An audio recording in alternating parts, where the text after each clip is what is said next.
Welcome back my YouTube channel sociology life study. और आज की क्लास में मैं उपस्थित हूँ एक नए टॉपिक के साथ, जो टॉपिक है डाइवर्सिटी इन इंडियन सोसाइटी, अर्थात भारतीय समाज में विविधता। तो ये प्रश्न अक्सर आपके एग्जाम में पूछ लिया जाता है कि विविधता में एकता भारतीय संस्कृति की प्रमुख विशेषता है, इसको स्पष्ट करिए, या विविधता में एकता के बारे में बताइए। Diversity in Indian society, discuss it's topic. तो इस तरीके कई सारे प्रश्न आ जाते हैं। कई बार इस पर शॉर्ट आंसर टाइप क्वेश्चंस भी आ जाते हैं, जिसके बारे में भी हम आगे बात करेंगे इसमें। तो विविधता में एकता किस तरीके से भारतीय समाज में या भारत में जब विविधता की हम बात करते हैं तो उसको हम डिफाइन कैसे करेंगे।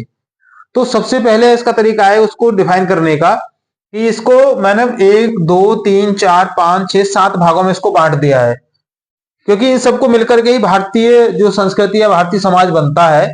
तो इसमें आप सबसे पहले बता सकते हैं जनसंख्या संबंधी भिन्नता है या जनसंख्या संबंधी विविधता। क्योंकि जब आप इस भारतीय समाज को देखेंगे तो इसमें कई प्रकार की जनसंख्या यहाँ पे पाई जाती है। कहीं पर सघन जनसंख्या पाई जाती है तो कहीं पर विरल जनसंख्या पाई जाती है।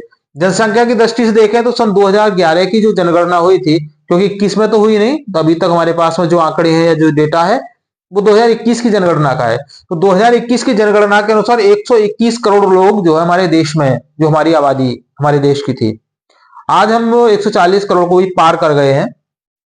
तो इसमें आप देखिए कितनी विविधता है जनसंख्या में, कि अगर दिल्ली की मैं बात करूं तो यहाँ पर 11,320 व्यक्ति प्रति वर्ग किलोमीटर जो जनसंख्या का घनत्व डेंसिटी है वो क्या है, 11,320 व्यक्ति प्रति वर्ग किलोमीटर। तो कितनी घनी आबादी है यहाँ पर। और वहीं अगर मैं सिक्किम की बात करूं तो यहाँ पर केवल 17 व्यक्ति यानी ओनली 17 पर जो इंडिविजुअल्स हैं प्रति वर्ग किलोमीटर के हिसाब से वो निवास करते हैं। दूसरी मैं बात करूं यहाँ पे तो 10 करोड़ से अधिक जो हमारे इस भारत की जो पॉपुलेशन है उसमें जनजातीय निवास करती हैं, जिनमें से आप देखेंगे तो 40% से ज्यादा SC ST और OBC के लोग हैं। तो इसी तरीके से अगर मैं साक्षरता की बात करने लगूं तो साक्षरता में देखिए जहां केरल की जो आबादी है वो 93.91% वहां पर साक्षर लोग रहते हैं। वहीं बिहार की बात करें तो 67% जो पॉपुलेशन है वहां पर साक्षर है। मतलब एक तरफ देखें तो एक प्रदेश बहुत ज्यादा साक्षर है और एक तरफ देखें तो जो साक्षरता बहुत पिछड़ी हुई है। तो यहाँ पर जो जनसंख्या है ना वो विविधता है जनसंख्या में। कहीं पढ़े लिखे लोग ज्यादा है, कहीं अनपढ़ लोग ज्यादा है, कहीं पर लोगों की लंबाई चौड़ाई मतलब लंबे लोग ज्यादा है, कहीं पर देखा जाए बहुत छोटे कद के लोग हैं, कहीं पर बड़ी बड़ी आंखों के लोग हैं, कहीं छोटी छोटी आंखों के लोग हैं। तो इस तरीके से जो पॉपुलेशन है उसमें आपको बहुत ज्यादा डायवर्सिटी यहाँ पे देखने के लिए मिलेगी। दूसरी बात करते हैं हम भाषा संबंधी भिन्नता के बारे में या भाषा संबंधी जो विविधता है उसके बारे में। तो अगर आप जो भारतीय समाज है उसको अगर आप देखेंगे तो यहाँ पर कई तरह की भाषाएं, वैसे कहा यह जाता है कि मतलब एक कोस पर यहाँ पे भाषा बदल जाती है और पानी बदल जाता है। जैसे इसमें एक साधारण एक समाजशास्त्री है, उन्होंने कहा है कि हर 100 किलोमीटर पर भारत में भाषा चेंज हो जाती है। तो ये तो बहुत मतलब 100 किलोमीटर तो दूरी बहुत ज्यादा है। आप अगर ग्राउंड लेवल पर इसकी स्टडी करेंगे तो आप पाएंगे कि कुछ ही किलोमीटर पर आपको भाषा में अलग विविधता देखने को मिल जाएगी। मतलब कुछ भाषा में कुछ थोड़ा बहुत आपको चेंज वहां पर देखने के लिए मिलेगा। इस तरीके से जो हमारा देश है उसमें प्रमुख रूप से भाषाओं की बात करें तो 35 लैंग्वेजेस हमारे देश में है। 35 भाषाएं जो बड़ी भाषाएं, जो बड़े एक तबके के द्वारा बोली जाने वाली भाषाएं हैं, जिसमें से 22 जो भाषाएं हैं उनको संविधान में मान्यता मिली हुई है। संविधान की अनुसूची में 22 भाषाओं का उल्लेख किया गया है। तो अब तीसरे नंबर हम बात करते हैं धार्मिक विविधता की, रिलीजियस डाइवर्सिटी। रिलीजियस डाइवर्सिटी में हम देखें तो ये माना जाता है कि जो दुनिया के 8 जो सबसे बड़े धर्म हैं, उन 8 सबसे बड़े धर्मों में से 4 बड़े धर्मों का जो उद्भव है वो भारत में ही हुआ है, जिनमें हिंदू हैं, बुद्ध हैं, जैन हैं, सिख हैं। ये 4 बड़े धर्म जो है ना वो हमारे यही भारत में ही उनका जो है उद्भव हुआ है। तो जिसमें 80% से जो अधिक आबादी जो है ना वो अकेले हिंदुओं की है। बाकी और जो इसमें 80% वो इंक्लूड कर दिए गए हैं, जो ऐसे तमाम छोटे छोटे धर्म जो हिंदू धर्म में से ही और निकले हैं। इसके बाद बात करते हैं हम सांस्कृतिक विविधता की, कल्चरल डाइवर्सिटी। कल्चरल डाइवर्सिटी में आप देखेंगे कि यहाँ पर लोगों के बीच में अलग अलग खान पान के तरीके अलग अलग हैं, है ना। कला के क्षेत्र में आपको अंतर देखने के लिए मिलेगा। वेशभूषा जो है ना उस पर आपको अलग अलग देखने के लिए मिल जाएगा। जम्मू कश्मीर की तरफ आप देखेंगे तो उनके पहनावे अलग होंगे। मणिपुर, मेघालय, मिजोरम, अरुणाचल प्रदेश, या जो भी नॉर्थ ईस्ट के जो है उनका पहनावा देखेंगे तो आपको बिल्कुल अलग मिलेगा। कर्नाटका, महाराष्ट्र की हम बात करें तो वहां का जो वेशभूषा है वो आपको अलग मिलेगी। तो यहाँ पर एकदम भाषाओं की जो वेशभूषा है उसमें आपको बहुत सारी डाइवर्सिटी यहाँ पे देखने को मिलती है। इसी तरीके से मोरालिटी यानी नैतिकता के क्षेत्र में परंपराएं तमाम समाजों की अलग अलग है। यहाँ पे पारिवारिक संगठन अलग अलग है। कहीं पर आप देखेंगे ग्रामीण परिवेश में आज भी संयुक्त परिवार पाए जाते हैं, वहीं जो शहरी परिवेश है वहां पर आप देखेंगे तो वहां पर केंद्रीय परिवार यानी न्यूक्लियर फैमिली वहां पर पाए जाते हैं। तो जो पारिवारिक संगठन है वो बिल्कुल आपको अलग अलग क्षेत्रों में अलग अलग आपको देखने के लिए मिलते हैं।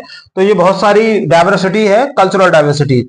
इसी तरीके से प्रजातीय डाइवर्सिटी की हम बात कर सकते हैं। इसमें प्रजातीय भिन्नता या रेस डाइवर्सिटी का मतलब है कि जो टोटल जो हमारी वर्ल्ड की जो प्रजातियां हैं वो कायदे में 3 प्रजातियों से मतलब है 3 प्रजातियों का ही पूरी जनरेशन मानी जाती है, जिसमें आता है ये कोकोसाइड, मंगोलाइड और नेग्रोराइड आप कह सकते हैं इसको। तो जिसमें आप देखेंगे ना जो कोकोसाइड होते हैं वो सफेद कलर के होते हैं, या मंगोलाइड को येलो या पीला कलर का माना जाता है, और जो नेग्रोराइड होते हैं वो ब्लैक कलर के माने जाते हैं। जो भारतीय समाज की हम बात करें तो यहाँ पर क्या है, मूल रूप से द्रविड़ और आर्य ये 2 संस्कृतियां यहाँ पे प्रमुख रूप से मानी जाती हैं। तो जो व्हाइट है नहीं, जो सफेद है वो आर्य है, और जो काले कलर के होते हैं वो द्रविड़ है। बाकी जो विदेशों से जो हमारे यहाँ आक्रमणकारी आए, इसमें शक आए, हिरवुण आए, कुषाण आए, मंगोल आए, तो ये क्या थे, ये येलो कलर इनका यानी पीला कलर इनका माना जाता है। ये मंगोलाइड थे सारे के सारे। तो अब यहाँ क्या हुआ, जब ये लोग यहाँ पे आ गए तो एक मिश्रित जनरेशन यहाँ पर उत्पन्न हुई, है ना। मतलब द्रविड़ आर्यों का भी मिश्रण हो गया। द्रविड़ और इनका ये जो थे ना जो मंगोलाइड थे, नीग्रोइड और मंगोलाइड इनका मिश्रण हुआ, तो एक नई जनरेशन हमारे यहाँ पे देखने के लिए आपको मिलेगी। तो आप देखेंगे क्षेत्र वाइज जो है तो ये अलग अलग तरह के यहाँ पर लोग आपको देखने के लिए मिल जाते हैं। उत्तर प्रदेश की बात करूं तो उत्तर प्रदेश में आप देखेंगे तो पूर्वी उत्तर प्रदेश की जो जनरेशन है वो आपको अलग दिखेगी, पश्चिमी उत्तर प्रदेश की आपको अलग मिलेगी। तो इसमें आपको बहुत सारी डाइवर्सिटी यहाँ पे देखने के लिए इसमें मिल जाएगी। तो इसी आधार पर ना एक ये भी कहा जाता है कि जो भारत है ना वो विभिन्न प्रजातियों का संग्रहालय है या अजायब घर है। भारत विभिन्न प्रजातियों का अजायब घर है। उसके पीछे कारण यही है कि तमाम जो प्रजातियां बाहर से जो भी आई वो भी मिश्रित हो गई हमारे इस देश में। तो उनके मिश्रण से एक नई जनरेशन भी यहाँ पे अस्तित्व में आई। ठीक है, तो वो सारे के सारे हमारे यहाँ पे मिलते देखने के लिए। फिर आती है प्राकृतिक विविधता, है ना, नेचुरल डाइवर्सिटी। नेचुरल डाइवर्सिटी का मतलब है कि जो हमारा देश है उसमें कहीं पहाड़ है, कहीं पठार है, कहीं गंगा के मैदान है ना, कहीं उपजाऊ भूमि है तो कहीं रेगिस्तान है। तो इस तरीके की जो डाइवर्सिटीज है आप देखेंगे एक ही समय पर एक जगह एक क्षेत्र ऐसा है जहां पर पूरे मतलब वर्ष भर जो है बारिश वहां पर होती रहती है, और कुछ क्षेत्र ऐसे हैं जहां पर पूरे साल बारिश ही नहीं होती, पूरा साल रेगिस्तान सूखा पड़ा रहता है। कहीं 3 मौसम आते हैं, सर्दी भी होती है, गर्मी भी होती है, ठंड होती है, कहीं कहीं 4 ऋतुएं भी होती है ना। तो और कहीं आपको देखेंगे वो एक जैसा ही मौसम आपको देखने के लिए मिलता है। तो ये प्राकृतिक विविधता भी इस देश में आपको देखने के लिए मिलती है। लास्ट में हम बात करते हैं इसमें पॉलिटिकल डाइवर्सिटी की, यानी राजनीतिक विविधता। राजनीतिक विविधता का मतलब है कि जब ये देश आजाद हो गया 1947 में, उसके बाद में क्या हुआ कि हमारा कॉन्स्टिट्यूशन लागू हुआ 1950 में, और फिर एक मतलब लोकतांत्रिक शासन की जो स्थापना हमारे देश में हुई।